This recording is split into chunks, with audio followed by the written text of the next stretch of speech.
Hi there, it's Tova from TovaPayne.com. I'm a certified life coach and meditation facilitator, and today I am talking about codependency.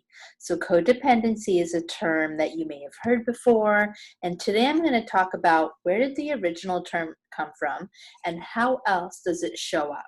So, the original term came from explaining a relationship where there was a dependent and a codependent. So the dependent was the person in the relationship that was dependent on alcohol.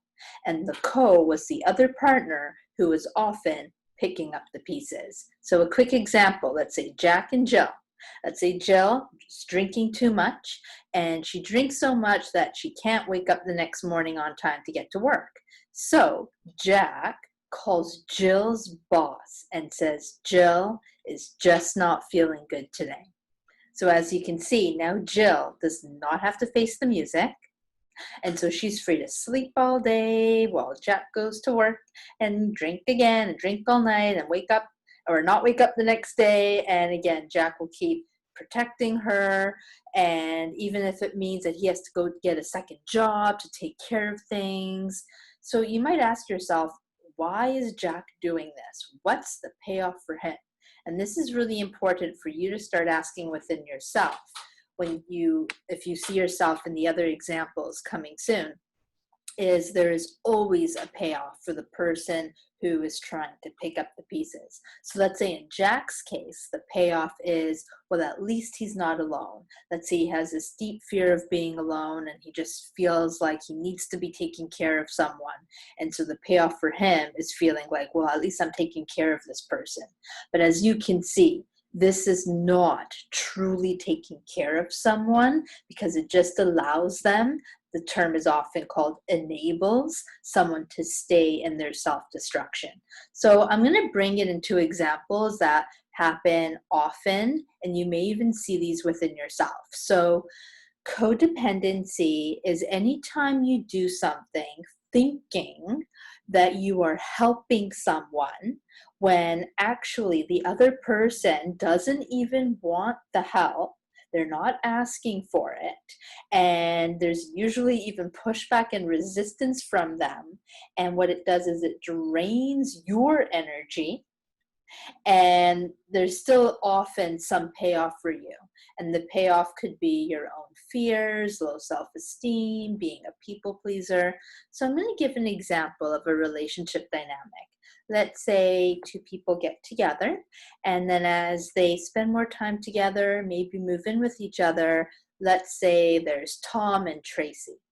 And let's say Tom eats really unhealthy. And so Tracy at first might say, hey, here's some healthier options, or I'll even cook something that's like super healthy so you can like taste the difference. And so you may just say, well, that's like support and that's helping out. And yeah, sure, there is a place for support and helping out. However, it turns into codependency if Tracy starts, let's say, throw Tom's unhealthy foods away, or if there starts to be a lot of fights about this, or she tries to control him and say, you're not allowed to eat that, why are you eating that, or starting to question him on lunch, are you going to these fast food places, etc. So as you can see, Tracy, at first, she is just trying to help. She thinks this unhealthy food is detrimental, and then she starts to pour all this energy to the detriment of herself. And Tom isn't even asking for the help. He's still going to do what he wants to do. And what's the payoff? Well, you'd have to ask Tracy, but let's say in this example, the payoff is Tracy is just feeling like she needs to focus all her attention, make him what she needs, and then she doesn't really have to focus on herself. So that's another indicator. Are you so focused on the other person that it's actually allowing you to not look at yourself? Because maybe what Tracy's not doing is doing some self-reflection and saying, why is she in a relationship dynamic where two people's values don't really line up? If your values really don't line up and you have really healthy self-esteem, then you might say, Although, let's say there's a lot of chemistry in this relationship, in the long term, our values don't align. And so I need to exit the relationship because this is not healthy. And so that is healthy versus codependency. You find yourself in an unhealthy pattern. I can give another example. Let's say two people in a relationship, and let's say one is really bad with finances. And so at first, it might just come across and it might be earnest in terms of help. And it might be like, there's a way to save and there's a way to budget. Do you want me to show you some resources? And the other person might be like, yes, please. That's awesome. That's healthy. That's totally cool. When it becomes unhealthy is when you start to do the work for them. So let's say you make them the budget. And again, you might have a lot of fights come up about this. And you might even start like asking all the time. So why did you spend this? Did you spend that? Where did you go for this? How much did you spend on that? It's like you're micromanaging them and the other person isn't even asking for the help, doesn't want the help. And then what's happening to the person who's giving all this help, all this time, all this attention, all this energy? They're getting drained. What's the payoff for them? You always have to ask the person who's doing it, but it could just be, I need this person to do what I need to do to feel safe and secure, and often in the codependent dynamic, things can turn to the point where, let's say one partner is misusing money. Then the other person, let's say they start to pick up the slack, like paying more of the bills. And again, they're now being drained, not just emotionally, but even financially. So that's an unhealthy dynamic.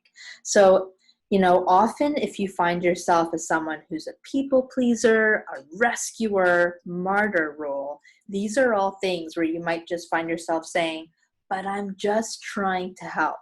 However, when the help is not wanted, when the help is not received, and you are just draining yourself, and there's even this control essentially that's happening, that is now turning into a codependency, and that is not a healthy dynamic.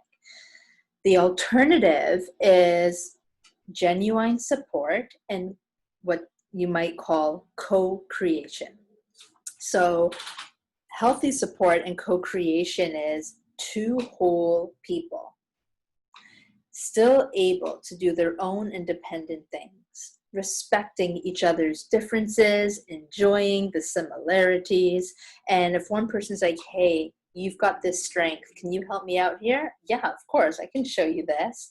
And oh my God, you're really good at this. Can you help me with this? So it's those relationship dynamics where it's like there's a support and there's an upliftment and there's this ability of co-creation instead of one person being codependent, trying to micromanage or take care of the other to the point where they're getting drained. And again, it's that quality of pushback.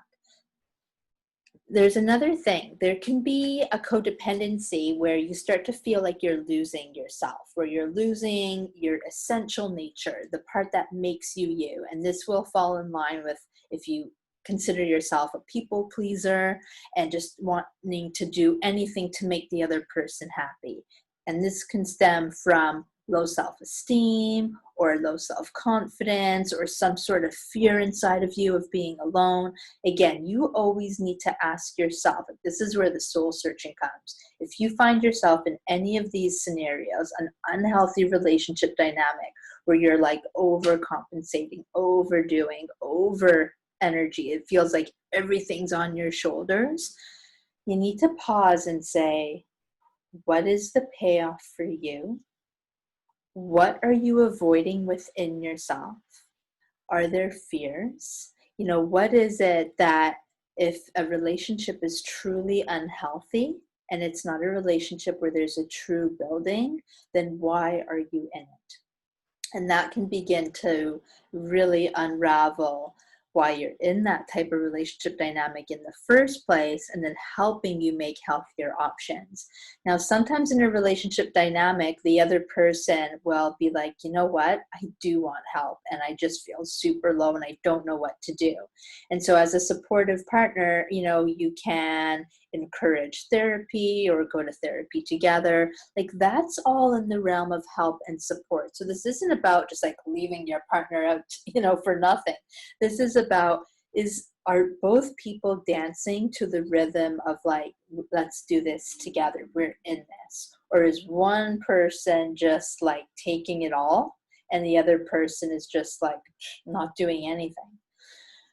So for more on codependency, first of all, I've got 2 resources for you. So one of the forerunners is Melody Beattie. I read this book years ago and I recommend it. It's called Codependent No More. So she's like one of the people that basically made this term even popular. And then I also highly recommend, it's by Dr. Charles Whitfield, and it's called Codependence, Healing the Human Condition. And I mean, that title says it all, because it's very human to find yourself in these patterns. And it's very human, especially if you're someone who's just like, oh, but I just want to help. You know, it's very common. But if you are helping to the detriment of yourself, then it's time to take a pause, look within, and ask yourself, what is the better way? What is the healthier way? And how can I shift to a healthier dynamic? All right, I hope this episode's been helpful. If you would like more videos diving deeper into this topic, let me know in the comments. Also, let me know what other topics you want to hear about. And for more, you can come visit me at tovapayne.com. Again, thanks for watching. I appreciate the likes and the thumbs up, the shares. And if you're not yet subscribed, please do subscribe to the channel. All right, I'll see you again soon. And thanks again.